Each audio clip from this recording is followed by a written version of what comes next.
our study tonight, we come to the end of the classical context of the Christian faith.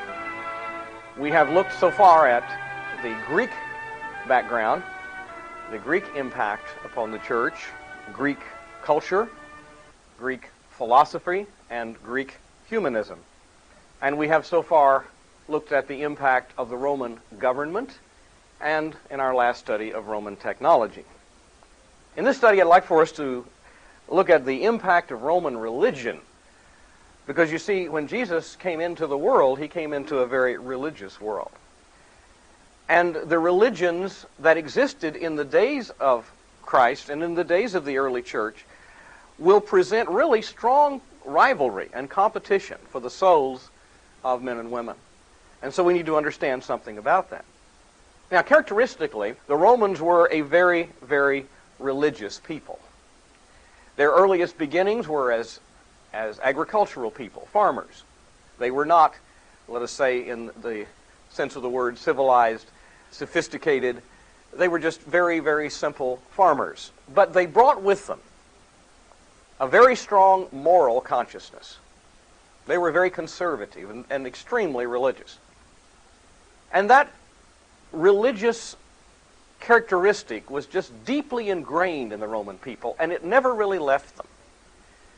It is so easy for us to think of some of the emperors who acted so immorally, and to read Edward Gibbon's Decline and Fall of the Roman Empire, when Gibbon talks about the immorality of the late Roman Empire. And we see that and think, oh, the Romans had become just absolutely lascivious and lewd in their behavior. It's easy to find those examples, and some of them come more out of the Hellenistic world than the Roman world. But still, the average Roman remained a religious person and a moral person. And their religion was tied up with the family. The father, in the early days, the head of a household and a family, would offer the worship for the family. And when you find the remains of Roman houses that archaeologists have uncovered in the last few years, in the nicer houses and the ones that have survived, you'll find an altar, a family altar in the house. Many of them very elaborate, many of them decorated with mosaic tiles, beautiful things. And the father would offer sacrifice there on the altar. He offered sacrifice for his family. And it was tied up as well with the concept of state. The Romans saw their state as a religious state, tied in with the gods, seeking the blessing of the gods. And state and family were seen together. In one sense, the Roman state was an extension of the Roman family. Hence we have our word patriotism, which comes from the Latin word for father, pater. And the military was tied in with it, to defend the fatherland, to defend your family. So the ideas of military, the ideas of state, the ideas of family, and the ideas of religion all mixed together in the Roman mind. They didn't make distinctions. And for many, many centuries, the Romans continued in this way to be a very religious people. Their religion was what we call animistic, from a Latin word which means spirit. You might say it's similar to spirit worship that we find in some places today. They did not envision gods initially that had human shape, but they believed that gods inhabited things. I mean, there would be a god in the boundary stones, and if you invoke that god, then your neighbor would not move your boundary stone, perhaps, and take some of your land. There would be a god in your cupboard, and a god in your hearth, the lares and the penates. And if you invoked these gods, if you offered sacrifice and you pleased these gods, then your cupboard would be full, and your hearth would be warm in the wintertime. And so they believed that by invoking the gods that are to be found inhabiting various objects that were necessary for life, that one would be blessed in that way. It's a very simple kind of religion. And that continued for many, many years until the Etruscans arrived about 800 BC. The Etruscans were much more sophisticated, civilized, and they had encountered the Mesopotamians and the Greeks, and they had developed a religion that we call anthropomorphic, which simply means you see your gods as people, as human beings. They've changed into the shape of men and women. Now, the Etruscans had particularly ugly gods and a particularly ugly religion in one sense, but at least it introduced them to the idea of anthropomorphism. The Etruscans had a kind of a trinity of three gods at the top and then a pantheon of gods under them. They probably picked some of those ideas up from the Greeks. And then, when the Romans began to interact with the Greeks themselves in South Italy, where there were Greek areas, Greek cities, and when they conquered Greece and they conquered Macedonia, they began to interact and pick up Greek ideas, then they refined their religion away from the rather dismal or ugly gods of the Etruscans to the much more lovely, beautiful statues of gods that you find with the Greeks, with Zeus and all the others. And they simply gave them Roman names. Zeus became Jupiter, and Hera became Juno, and Athena became Minerva, and so forth. And so they developed what we call the Roman pantheon, all gods. And it was essentially the Greek pantheon remodeled in Roman terms. And this is what we characteristically think of when we talk about pagan religion. And when you see temples that still stand, temples to Jupiter, or temples to Minerva, or temples to Juno, or whoever it might be, this is the kind of religion that is reflected in those temples. And in the temples, there would always be the cella. With the Romans, the cella would be set back in a distance from the front of the temple with a porch area, but the cella would come all the way out to the outer columns on the sides. With a Greek temple, the cella was entirely enclosed within the colonnade. Slight difference, but the result was the Romans had a bigger cella, which is a center room. Now in this cella, the center room, there would be a statue of the god that was worshipped there. And the priests would offer incense to that god in that particular temple, and that god would then bless the people. And so we see these Roman temples, and we see Greek temples still standing in the areas of Greece and Rome today. And for a number of years, that was the religion that was practiced. And it continued to be practiced until the time that Christianity will finally supplant this, as you might say, pagan religion. And the reason it's called pagan, by the way, is simply this. The Romans have never used the word pagan, but when Christianity began to be accepted, and Christianity was first accepted in the cities, because the apostles and the others went to the cities and preached. And we talked about that in our study last week, because the technology aided the preaching of the gospel in the cities. The last people to be converted were the people living out in the country. They were still the ones that worshiped the old ancient pantheon. And so the word pagani, pagan, in Latin means country folk. The country folk were still worshiping Jupiter and Juno and the others. The first emperor was Augustus, and we've already seen that Augustus, who reigned between 31 BC and AD 14, was reigning at the time that Jesus was born. And Augustus was a great ruler. He was highly respected. Augustus also assumed the role of high priest, Pontifex Maximus. Now, in the days of the Republic, before Augustus' time, the high priest was a separate office. They didn't even have an emperor. They had consuls. But when the emperor came along, he continued to be not only the emperor, but he continued to be a tribune. Many of them continued to be consuls. They continued to hold the offices of the Republic, just focused and channeled and funneled into one person, and they continued to be Pontifex Maximus, high priest, which meant they had the responsibility for maintaining what the Romans called the Pax Deorum, or the peace of the gods. That is, making the gods happy. That responsibility would now be the emperor's responsibility, that he would make sure that the sacrifices were offered properly so the gods would bless Rome, and Rome would not be defeated or invaded, or would not suffer famine or some type of catastrophe. But as Augustus lived on in his very long term, he came to be respected so much that throughout the empire there began a cult to Augustus himself. And it was called Augustus et Roma. And the Romans began to honor Augustus as a god. It was, in one sense, just a high compliment to Augustus. In one sense, he was seen as the Roman state. He represented Rome. And when they honored him, they were being patriotic. It's like saying the Pledge of Allegiance or saluting the flag. And throughout the Roman Empire, Augusteia, buildings called Augusteia, began to be built. An Augusteum was like a church building. And people came there, and there would be an image of Augustus, and they would offer incense there in front of his statue. And they would also, while they were there, talk about politics and talk about the affairs of the state or of the city. And so it became a kind of a gathering place, a social gathering place for political ideas, a political club. And other things were discussed as well. Civic matters were discussed. And you see these Augusteia all throughout the Roman Empire. Now, after Augustus died, there are 2 emperors down after Tiberius. Gaius became emperor. Gaius was a megalomaniac, and he wanted to be a god. He demanded to be a god.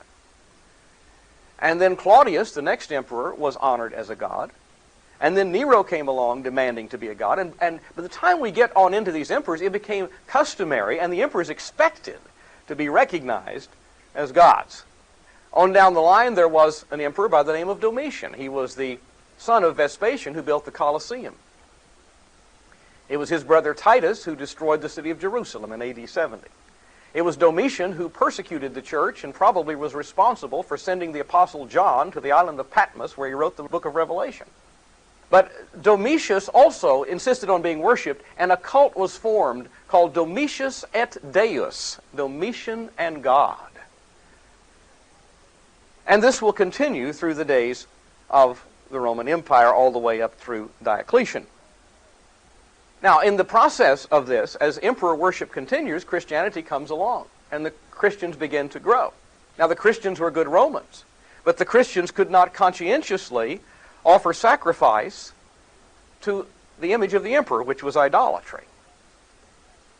And for that reason, they got in trouble.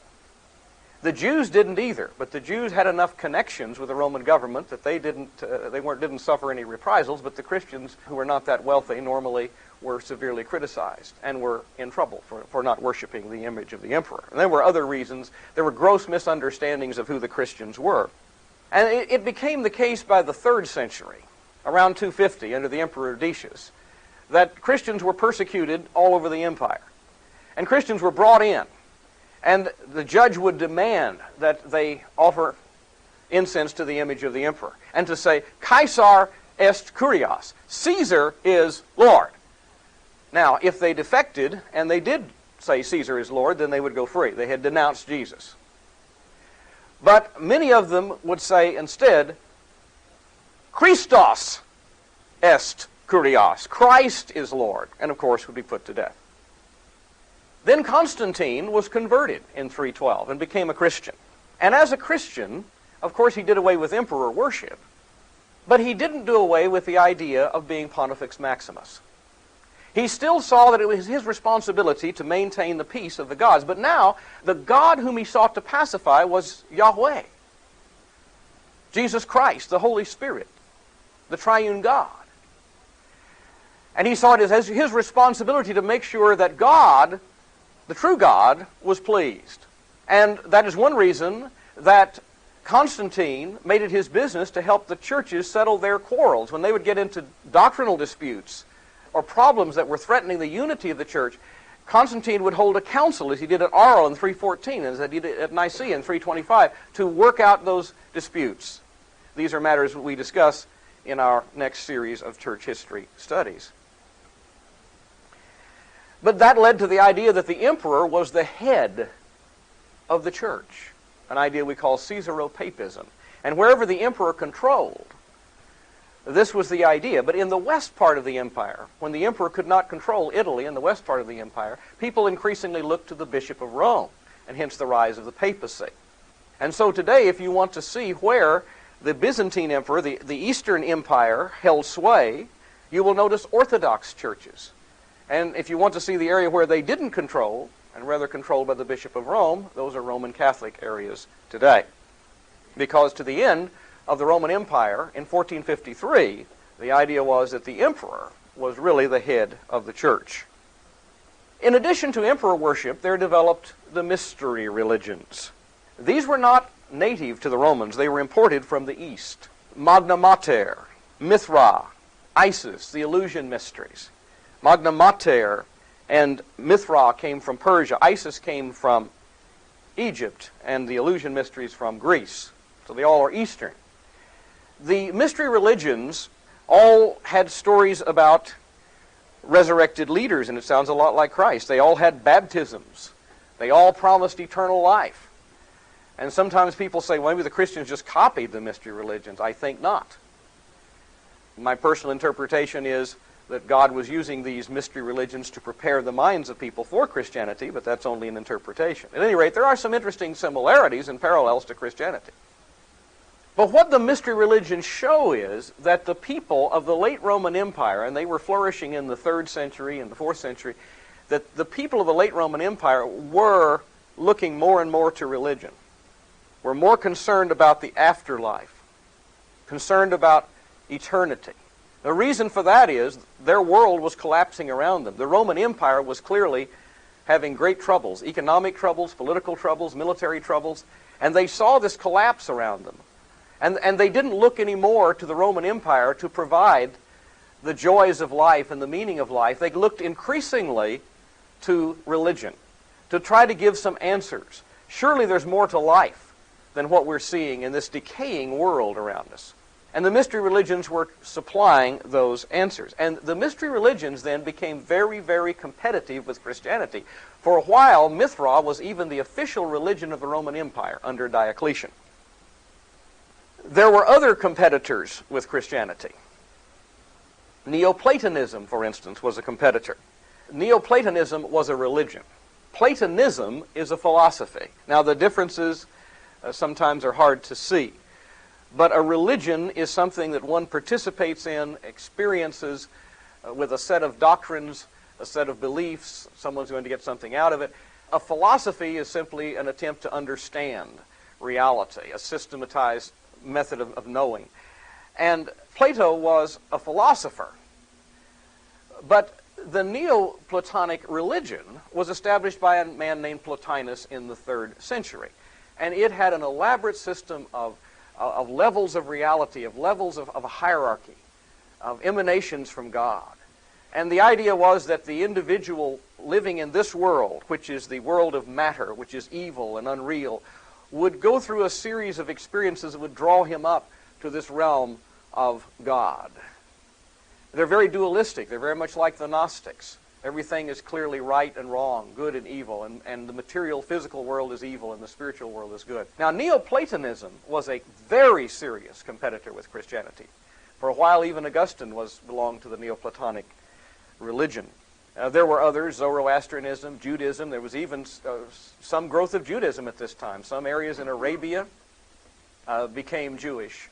The Khazars in Russia became Jewish. Many of these groups accepted Judaism as their religion. So there were many competitors with Christianity.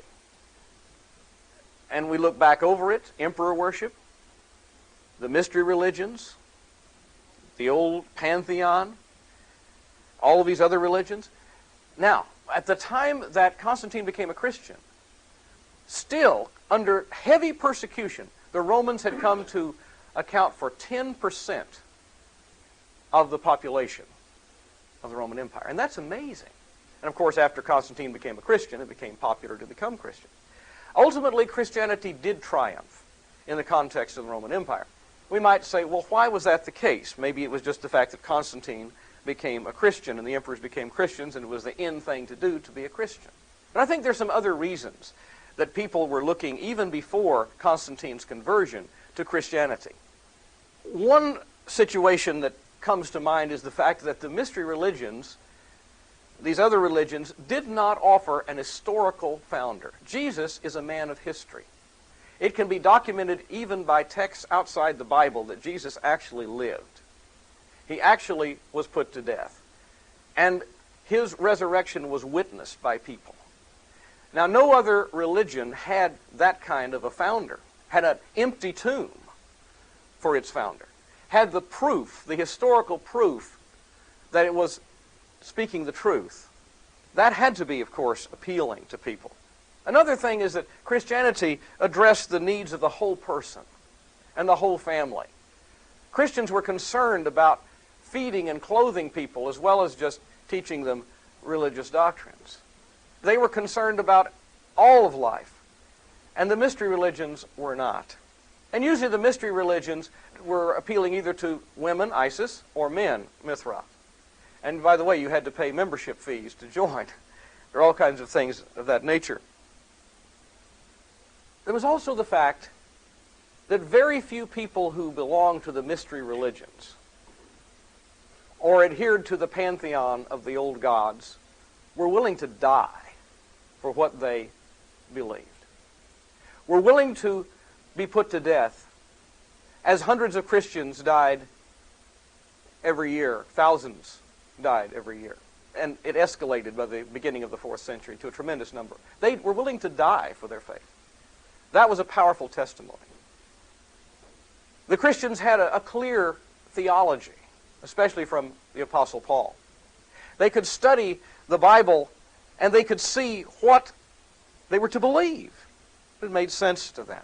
Not that everybody understood everything in the early days of the church, but it was there in the Scriptures, in those written Scriptures. And the Scriptures were available very, very early in the history of the church. We might say also it was the eternal purpose of God that Christianity triumph. And as we read the Bible, we would understand that God intended all along that this happen, and God ordained and arranged the world so that it would happen. But for whatever reason, Christianity did triumph in the context of the Roman Empire. And these religious experiences, in many regards, conditioned the minds and the hearts of people and prepared them for the coming of Christ.